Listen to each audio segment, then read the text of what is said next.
Thanks Be for aware of that. warming them up for me.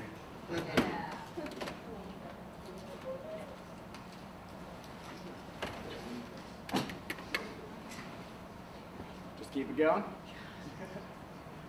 Hi there, I'm Doug, and I will be discussing Roman New Comedy, which was adapted from the Greek New Comedy, because when the Romans went out and started conquering all of the world, or the known world at that time, they absorbed all of Greek culture and they started looking at it and changing it and making it part of their own. So Terence and Plautus are the two fathers of Roman New Comedy.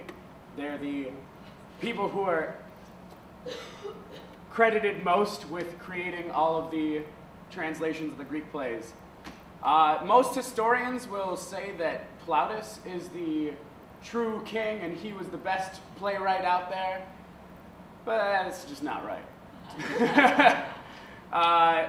Plautus was a great playwright. He was born in 254 BC and died in 184 BC, and he's believed to have been an actor in the Atellin farces, which were basically just slapstick improv comedy, and which explains why he was so knowledgeable of theater and comedy. He wrote as many as 130 plays in his lifetime, and of these plays, 21 are still here today, and they were well written, rehearsed, performed, and forgotten about. It was pretty much like watching your normal TV show. He'd write a new play every week or so, and, oh, let's go see that new Plautus play, and what was that again? It was funny. But, you know, most of his stuff was fart jokes and, you know, phallic humor like Steve was talking about with the old comedy.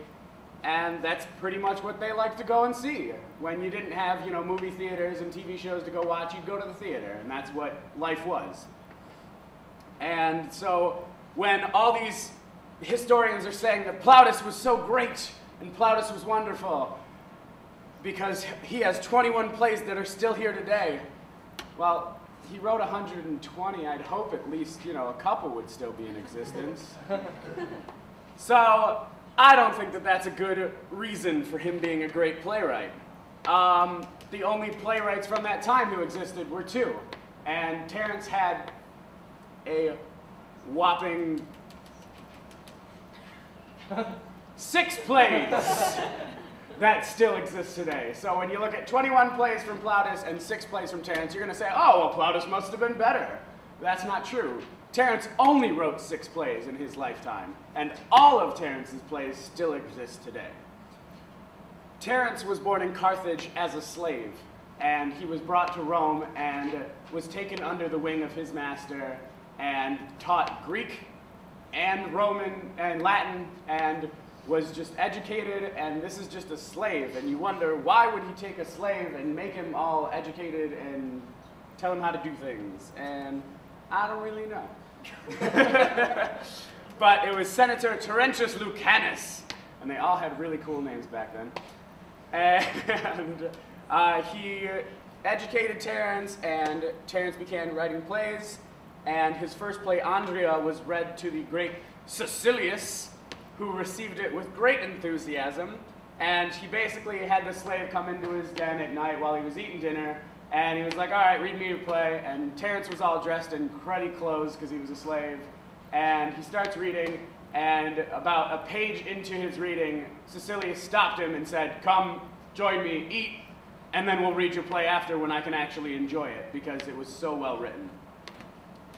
Now, the main argument for why Plautus is better than Terence, or why Terence was a failure, was because his play Hexyra failed to go up twice, and it wasn't well received. And the reasons for this was because halfway through his first performance, a bunch of people came into the theater, rushed in because they heard that there was about to be a gladiator fight. And if you were sitting in the middle of, you know, Hamlet, and all of a sudden, you know, 80 people walk in, shouting and drunk and ready to go and see people kill each other, you're not really going to be able to continue with the dramatic action. That's just kind of how it's not going to happen. But the people who supported Terrence thought that his stuff was so good that they didn't put it up, financially support him once. They didn't financially support him twice to put it up. After a second failure, they still put their money behind him and put it up a third time, where it was successfully received at the biggest theater event of the entire season, which is the Ludi Romani. Terrence's plays were the best of the era. His Eunuchus earned him the record for the highest amount paid to any playwright of the time. He got 8,000 sesterces for the play, and that's the average income of someone in the Roman Empire is 320 to 440 sesterces per year, and he got 8,000 for one play. Pretty darn good. And then as soon as he put the play up, they said, hey, put it up again. And he put it up again for more money. He was loved by his politicians. They all supported him because the people loved him. So if you were a politician at the time, you wanted to back the best playwright. So you'd back Terrence, not Plautus. Plautus was good, Terrence was better.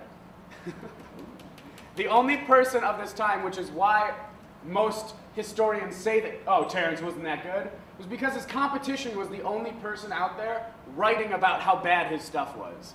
And he kept putting in all of his plays, oh, Terrence is awful, Terrence is bad, Terrence has no sense of craft or worth. Well, if you're his competition, are you going to say, wow, his stuff's so great, you guys should go give all your money to him? No, he wanted his money, and his name was Lanuvinus.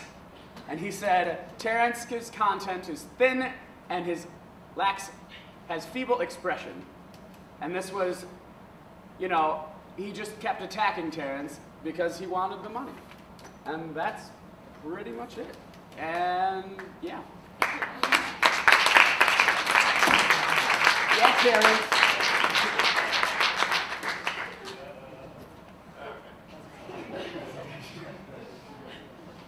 You go, Brad.